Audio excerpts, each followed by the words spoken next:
and come in arms. Then you're going to go arabesque, and you close right foot in front so that you can do your C-stone. So then you're starting, it's your group one. So you're going C-stone, C-stone, step across a space, keep the left arm up higher. So you're challenging them.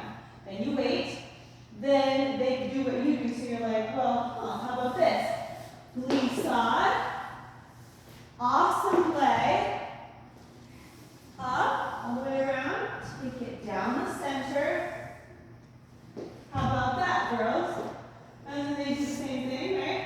Then you're going to take your arm down and you're going to go into your tombe, pas de bourrée, flower, and flower phrase, okay? So the other side, Elena and Megan, you guys are going to go, you can follow me over here. You're going to go from, you circle around each other to here.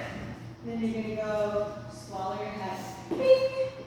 And then you come to left foot in front so you can do your C-stone. So then you're going, so then you wait for them. Then it's going to go C-stone, C-stone. I can do that too. Sorry, right here. And then you wait and they show off something else. And you're like, I can do that too. Glissade, awesome leg.